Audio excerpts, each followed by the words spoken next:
गुलाम अपने आका से कभी तकरार नहीं करता। अल्लाह ने कुरान मजीद में ये नहीं फरमाया ए इंसानों तुम हमारे मुलाजिम हो, अल्लाह कहता तुम हमारे गुलाम हो, तुम हमारे गुलाम हो।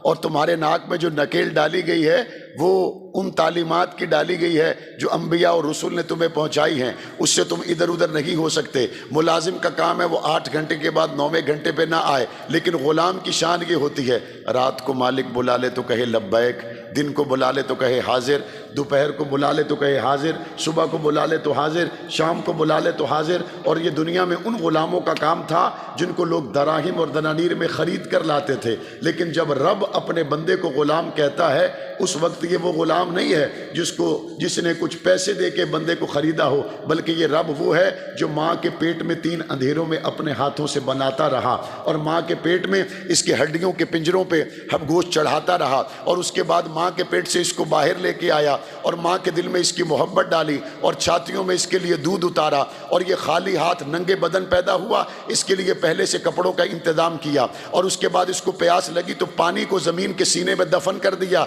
इसको प्यास लगे तो पानी निकाल के ये पी ले, इसको मीठे की ज़रूरत पड़ी तो शहद पहले से मौजूद था, इसको दूध की ज़रूरत पड़ी तो थनों में दूध मौजूद था, इसको खट्टे की ज़रूरत पड़ी तो अनार पहले से मौजूद थे, इसको मीठे की ज़रूरत पड़ी तो सेब पहले से मौजूद थे, ये जवान हुआ तो ससुराल मौजूद थे, बहन भाई मौजूद थे, रिश्तेदार मौजूद थे। ये सारी तरतीब को बना कर देने वाला रब मुतालबा क्या करता है, कहता है ये सब कुछ मैंने कर दिया।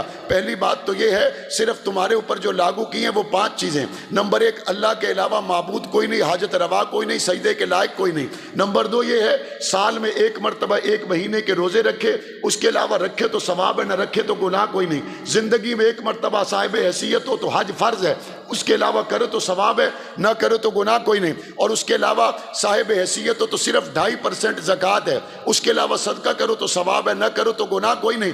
अल्लाह ताला नमाज रोज़ा हज ज़कात 5 नमाजें इसके अलावा पढ़ो तो सवाब है, ना पढ़ो तो गुनाह कोई नहीं।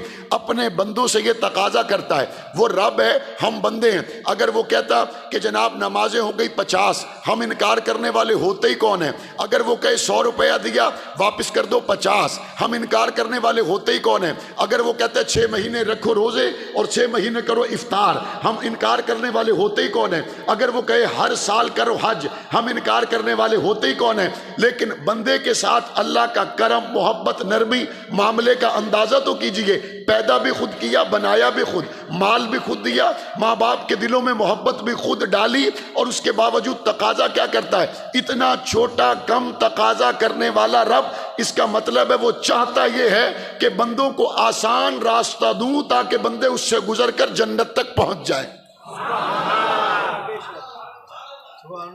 वादना औखा रा बंदा दसे वादन तेरा दिल ही कोई नहीं मिलन ते, औखा रा बंदा दसे वादन तेरा मिलन ते दिल ही कोई नहीं।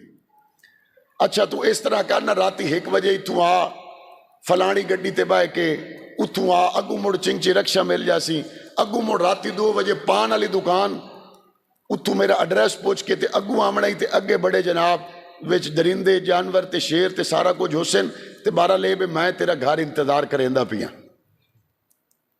वो जिवें एक बंदा आदा ही ना, आदा ही रोटी भी तैयार है ते गड्डी भी तैयार है, वो आदन तेरा खवावन ते रूह ही कोई नहीं। रोटी भी तैयार है गड्डी भी तैयार है, लेकिन रब क्या कहता है, वो बंदो 5 नमाजें पढ़ोगे मैं 50 लिखूंगा, 1 नेकी करोगे मैं 10 लिखूंगा, और 1 गुनाह करोगे तो मैं 1 ही लिखूंगा। और ये 10 कम से कम हद है, अल्लाह के फजल की हद कोई नहीं वो इससे ज्यादा लिखे। मन जा अबिल हसनती फलहू अशरु अमसालिहा, 1 नेकी करोगे तो 10 लिखूंगा।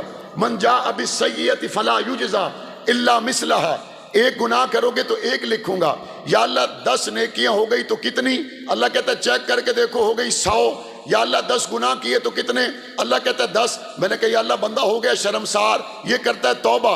अल्लाह कहता है युबद्दिलुल्लाहु सय्यिआतिहिम हसनात, ये गुनाहों पर तौबा करे मैं 10 गुनाह मिटाकर इसकी जगह पर भी नेकियां लिख दूंगा। ਇਹਦਾ मतलब है रब बख्शना चाहता है बंदे और पैकेज पता है कहाँ कहाँ दिए। अल्लाह कहता है मैं तुम्हें बख्शना चाहता हूँ माँ बाप को मोहब्बत की नज़र से देखो, सवाब मिलेगा। गरीब बहन भाइयों पे खर्च करो, सवाब मिलेगा। किसी यतीम के सर पे हाथ रखो, जितने हाथ के नीचे बाल आ गए तुम्हें नेकियां अता करूँगा। रास्ते से कंकर उठाओ, मैं तुम्हें नेकियां अता करूँगा। सूरह अलिफ लाम मीम का सिर्फ अलिफ लाम मीम आम दिनों में पढ़ो, 30 नेकियां दूंगा। सिर्फ अलिफ लाम मीम रमज़ान में पढ़ो, 700 नेकियां दूंगा। अच्छा, किसी से सिला रहमी करो, सवाब दूंगा। अच्छा, किसी को पानी पिलाओ, सवाब दूंगा। अच्छा, अगर तुम किसी को सिर्फ मुस्कुरा कर देखो तो उस पर भी तुम्हें सदका दे दूंगा। ये जितने अल्लाह ने इंटरचेंज बनाए हैं, यहाँ से कोई बंदा फैसलाबाद जाना चाहे, कहते जी 2 मोटरवे लगती हैं, या पैंसरा से चढ़ जाएं या गोजरा से चढ़ जाएं, तो दोनों मोटरवेज आधे घंटे के बाद आपको मिलेंगी। और अगर अल्लाह तक पहुंचना हो तो अल्लाह ये नहीं कहता 35 किलोमीटर दूर इंटरचेंज है। अल्लाह से मिलना हो, अल्लाह ये नहीं कहता कि जनाब 100 किलोमीटर दूर इंटरचेंज है, वहाँ से चढ़ के मेरी रहमत वाला दरवाज़ा खुला होगा, तुम्हारी मेरी मुलाकात होगी। बल्कि अल्लाह कहता है तू दिल में तौबा कर, यहीं से मगफिरत का इंटरचेंज निकलेगा। घर में माँ बाप की ज़ियारत कर, यहीं से हज का इंटरचेंज निकलेगा। अपने बच्चों पर सिला रहमी कर, बेहतरीन सदक़े का सवाब मिलेगा। अपने अजीज़ रिश्तेदारों की गमख्वारी कर, मुझ तक पहुँच जाएगा। लोग कहते हैं रब तक पहुँचने का रास्ता कैसा है? पाक पैगम्बर ने फरमाया टूटे हुए दिलों से रास्ते गुजर कर रब से मुलाकात अता कर देते। अब ये अकल पर एतमाद करने वाला क्या कहता है? वो बात हो रही थी कब्र को देखकर, वो कब्र को देखकर एतमाद करते हुए क्या कहता है? अजदहा नहीं देखा, अंगारे नहीं देखे, लिहाजा बात अकल में नहीं आती, तुम हमारे पीछे आ जाओ। मुसलमान कहता है कब्र में अंगारे नहीं है, कब्र में अजदहा नहीं है, लेकिन मेरे नबी ये मोहतरम मुस्तफ़ा करीम ने फरमा दिया कब्र में ये सब कुछ है, बगैर आंखें देखे मैं मुस्तफ़ा के फरमान पर एतमाद करता हूँ। ये उसके बाद कहेगा मर्जी आपकी है, आपने आंखों से देखने के बावजूद एतमाद नहीं किया, मैंने तो आपको बड़ा आसान ला के दिखाया था, आप एतमाद कर लें। तो इसको मुसलमान बुलाता है, कहता है आ जाओ अपने डॉक्टर्स को लेकर, आ जाओ अपने साइंसदानों को लेकर और यहाँ बैठ जाओ हमारे पास। आज 28 अक्टूबर को यहाँ एक लड़की और लड़के का निकाह पढ़ाते हैं। अपने साइंसदानों से कहो, अपने डॉक्टरों से कहो, सारी साइंस को इस्तेमाल करो, सारी डॉक्टरी को इस्तेमाल करो, बस सिर्फ ये बता दो जिस लड़की और लड़के का निकाह होने वाला है 9 महीने के बाद इनको बेटा होगा या बेटी होगी। कहते जी साइंस ने तरक्की की है लेकिन इतनी तो नहीं की। कहते नहीं भाई आसान सा सवाल है, मुश्किल तो किया ही नहीं। बताओ 9 महीने के बाद बेटा होगा या बेटी होगी? अच्छा बताओ अगर बेटा होगा तो रंग कैसा होगा?